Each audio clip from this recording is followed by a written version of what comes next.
Vamos lá, Humberto. Tudo bem? Tudo bem. Obrigado aí pela oportunidade da entrevista ao Jornal de Brasília.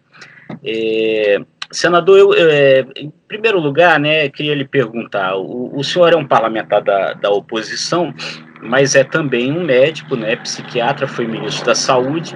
Então, nesse sentido, eu gostaria inicialmente de lhe perguntar como é que o senhor avalia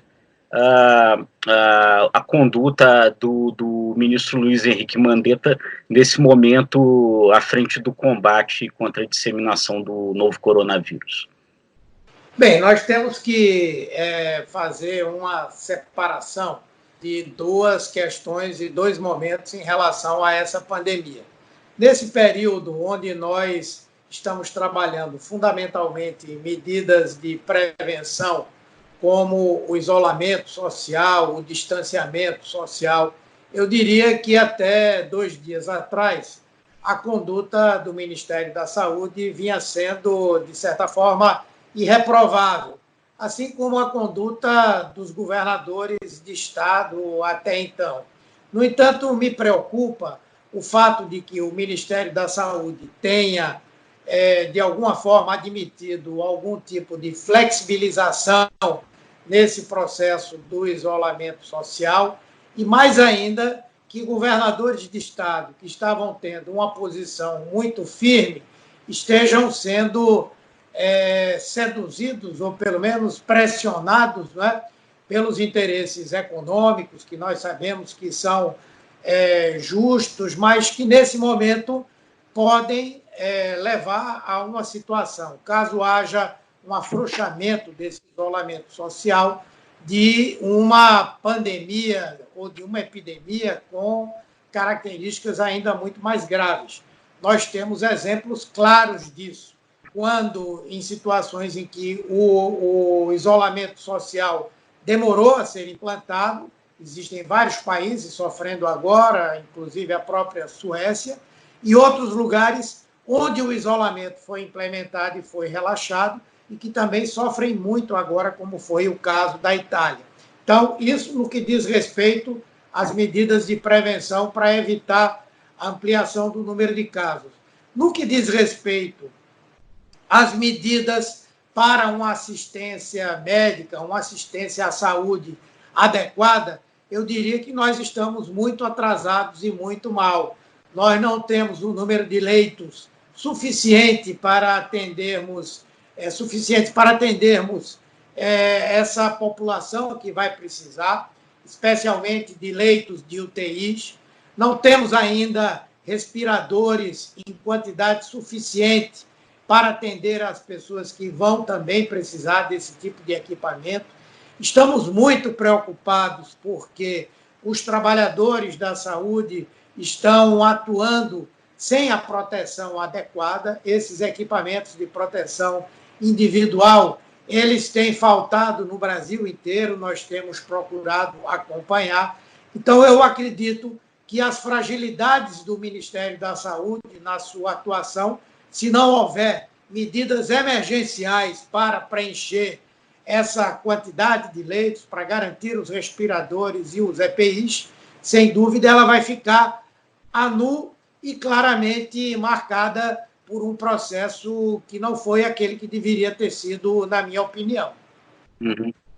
O presidente Bolsonaro, né, e algumas outras pessoas, o deputado Osmar Terra, né, é um exemplo, defendem o que eles chamam de isolamento vertical, né, que não seria o isolamento de todas as pessoas, mas somente daquelas pessoas mais vulneráveis, né, porque temem a possibilidade de um colapso econômico, no caso aí de uma paralisação completa das atividades, né.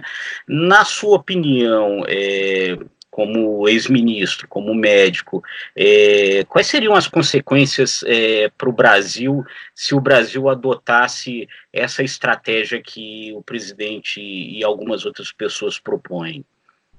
Eu acho que seria desastrosa, porque, na verdade, é preciso analisar cada epidemia per si, o que ela representa. Existem epidemias onde nós temos um processo de contaminação que é lento, às vezes até são doenças mais letais ou fatais do que a própria Covid-19, porém, elas cursam com uma velocidade menor em termos de contaminação.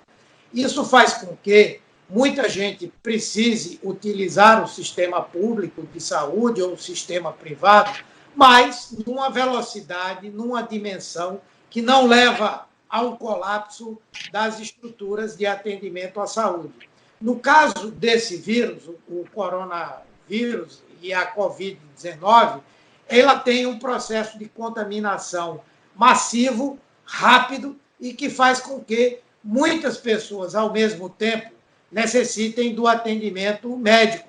E nenhum sistema de saúde, mesmo aqueles mais avançados, como é o caso, por exemplo, do sistema de saúde inglês, que é um dos mais avançados do mundo, ou os sistemas como o italiano, como o francês, até mesmo o português, não estão conseguindo dar conta disso.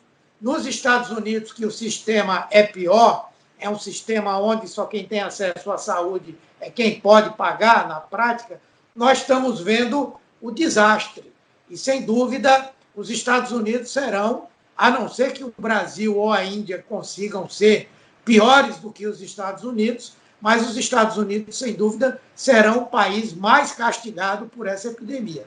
Então, eu diria que a adoção dessas medidas, nesse momento, né, elas seriam uma verdadeira catástrofe e levariam, inclusive, a uma mortalidade maior por parte das pessoas mais idosas, porque elas estariam isoladas, mas a maior parte das pessoas que tem que, de alguma forma, manter com elas algum tipo de contato, estariam numa quantidade maior infectadas e, portanto, estariam infectando essas pessoas mais frágeis. Então, na minha opinião, é uma visão equivocada. Uhum.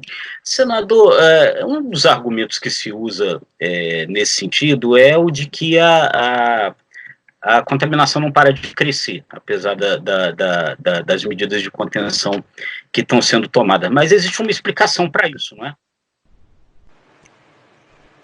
A contaminação?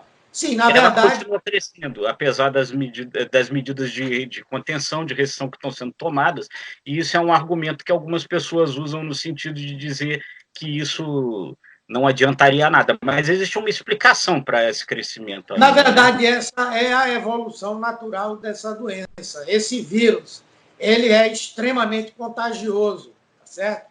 E ele contagia uma quantidade grande de pessoas, leva uma boa parte delas a necessitarem de cuidados intermediários. Muitas pessoas sequer chegam a ter sintomas, mas, infelizmente, mesmo nesse período em que elas não têm sintomas, elas estão contagiando. E existe uma parcela importante que precisa de cuidados especiais, de cuidados mais sofisticados, mais complexos. E as redes de saúde do mundo inteiro, elas não estão preparadas para uma procura massiva, muito maior do que qualquer outra situação de normalidade. Então, na verdade, a tendência é que o número de casos vai aumentar até chegar a um pico. Depois que chega nesse pico, ele entra num processo de estabilização para depois começar a cair. O mais grave é que nós não sabemos se, de fato, pode haver uma segunda onda de contaminação, uma segunda onda de contágio, que pode levar novamente a uma ampliação muito grande do número de pessoas adoentadas. Então, essa razão, ao invés de ser um motivo para nós afrouxarmos todas essas medidas de combate e tal, deve ser uma razão para nós apertarmos ainda mais essas medidas. E a outra coisa é que é muito fácil, é muito bom a gente dizer que vidas serão perdidas. Agora, quando se trata do meu pai, do seu pai, do pai de quem diz isso, das pessoas, dos seus avós e tal, ninguém quer perder ninguém. Então, o nosso lema tem sido, na medida do possível, nenhuma vida a menos, nenhum ser humano é prescindível, é dispensável para nós aqui no mundo em que nós vivemos. Senador, toda essa divergência que está havendo, né, ela acaba acarretando aí um problema político, né? Hoje o presidente diverge da opinião do ministro da Saúde, embora talvez tenha podido haver nos últimos dias aí alguma flexibilização, mas ainda existe uma divergência, diverge da opinião dos governadores, diverge da opinião aí da maioria do Congresso, do judiciário, enfim. Nós temos um problema político aí de um presidente hoje que vai por um caminho e a maioria vai por outro caminho. Como o senhor acha que esse problema político vai ser resolvido? O que é possível fazer para que essas medidas de restrição elas possam ser garantidas, se esse é o melhor caminho, o que está se discutindo, enfim, como é que a questão política se desenvolve a partir de agora? Bem, antes de tudo, né, é importante dizer que essa não é uma conduta adequada nem aceitável da parte de um presidente da República. Ele não é uma autoridade de saúde pública, ele deve se guiar pela visão da ciência. A visão da ciência hoje ela tem sido respeitada pela maioria esmagadora, eu diria que talvez apenas Bolsonaro e um ou outro chefe de governo ou chefe de Estado tenha atuado de uma forma parecida com a dele.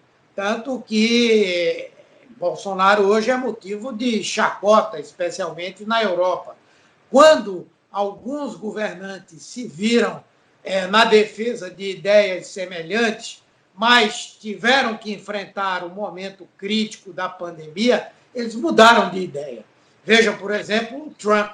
O Trump, que é um grande inspirador de Bolsonaro, num primeiro momento, ele desdenhou do problema, desdenhou da doença, disse que agora, na Páscoa, que por sinal está começando amanhã, provavelmente ele iria liberar o comércio, a atividade, a circulação, e na prática não pôde fazê-lo.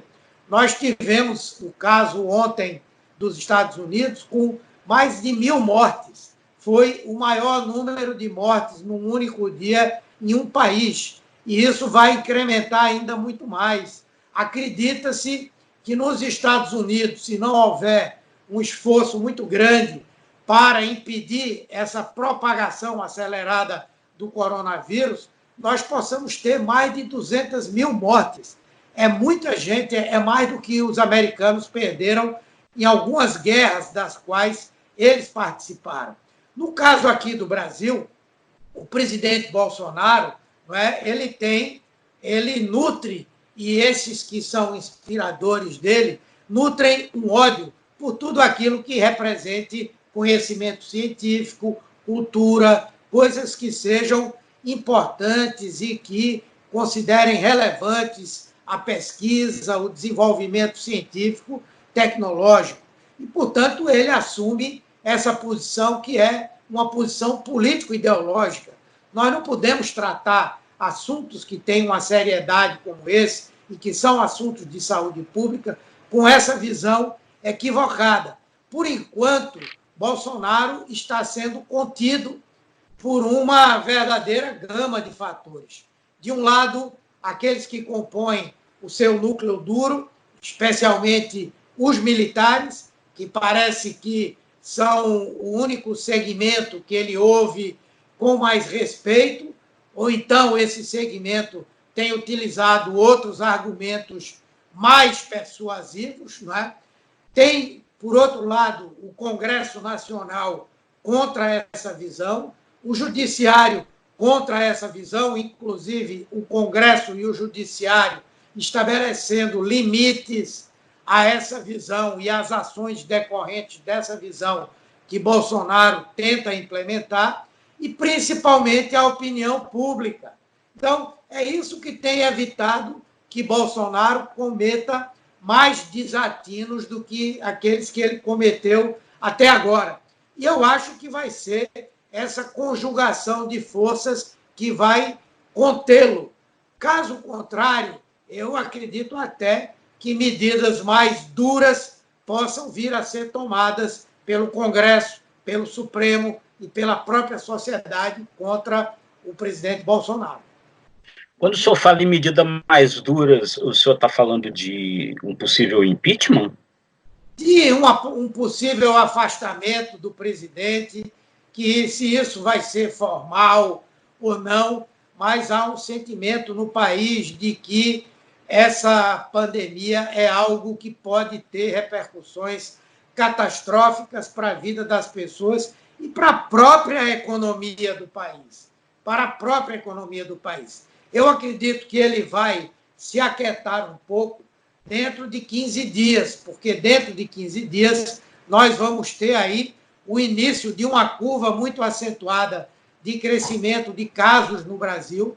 Nós vamos ter aí, espero que não, mas provavelmente o sistema de saúde sofrendo um colapso, uma demanda absolutamente gigantesca para uma estrutura muito frágil do sistema de saúde ainda. Espero que nesse curto espaço de tempo o Ministério da Saúde consiga superar esses problemas e aí, então, as pessoas, e ele em particular, vai ver que não está brincando, mas que, na verdade, está enfrentando algo que é muito grave e muito ameaçador para toda a humanidade. Senador, para concluir, nas últimas eleições presidenciais, após as últimas eleições presidenciais, parece que houve uma certa divergência maior entre as forças de oposição, que meio que se dividiram ali com relação aos caminhos que deveriam tomar ali naquele momento.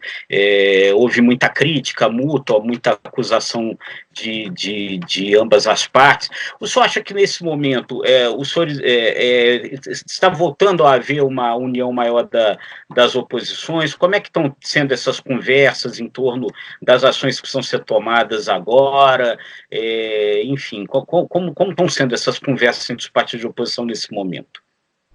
Bom, eu acompanhei muito de perto esse processo durante o primeiro ano do governo Bolsonaro. Eu estava na liderança do PT, portanto, participei de muitas dessas articulações. E, na prática, essa desunião ela não aconteceu.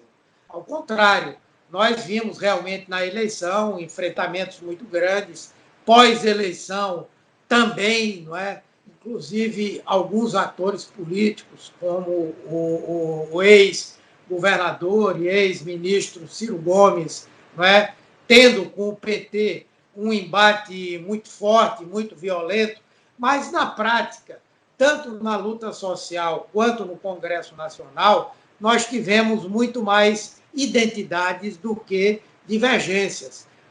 Nós tivemos, por exemplo, no Congresso Nacional, na Câmara, exceto naquele momento de escolha da mesa diretora da Câmara dos Deputados, mas na maior parte do tempo nós tivemos entendimentos. Nós tivemos, por exemplo, um processo de rodízio na liderança da minoria e na liderança da oposição, entre PT, PSOL, PSB, Rede, PDT. Agora, nós tivemos também uma articulação desses partidos na votação de matérias importantes, especialmente na reforma trabalhista, na reforma da Previdência, na luta contra os arroubos autoritários do presidente Bolsonaro. E agora, no enfrentamento a essa pandemia, essa unidade se fez muito maior, inclusive suplantando o tema da divergência em relação à campanha eleitoral agora de 2020, que nós, inclusive, nem sabemos se vai acontecer ou não, mas isso foi deixado de lado e nós estamos numa articulação muito próxima entre todos esses partidos para a construção de uma frente que, inclusive, extrapola o campo da esquerda e o campo da oposição e que está começando a ter alguns encaminhamentos, alguns frutos junto àquela chamada, ao chamado centro, ou até a própria centro-direita, que seria, na verdade, uma frente em defesa das liberdades democráticas e do Estado de Direito, que estão permanentemente ameaçados pelo presidente Bolsonaro e por aqueles setores que lhe dão sustentação social e política. Quem está conversando com quem, senador? Quem participa dessas conversas, então? Bem, os presidentes de partido têm participado, outras pessoas que são personalidades desses partidos e até pessoas que não fazem parte de nenhum partido. Essas conversas têm sido feitas também no nível institucional, com o presidente da Câmara, presidente do Senado. Todo mundo está conversando, né? Os próprios ex-presidentes da República, indiretamente, por meio de interlocutores, têm também trocado ideias, e eu acredito que há um sentimento de abertura e de compreensão que é hora de a gente ter muito cuidado com o que pode acontecer no Brasil por conta das concepções autoritárias, criptofascistas que o presidente da República e seu grupo têm, e que isso pode acabar com a democracia. Tá certo. Senador, muito obrigado aí pela entrevista. Tá? A gente agradece e vamos em frente, então, né? Acho que todos temos que ficar em casa, não é isso? É isso aí. Muito obrigado, Rodolfo. Obrigado a todos vocês do João Log Brasília. E eu quero agradecer por essa oportunidade e reforçar essa recomendação. Todo mundo em casa. Tá certo. Muito obrigado, senador.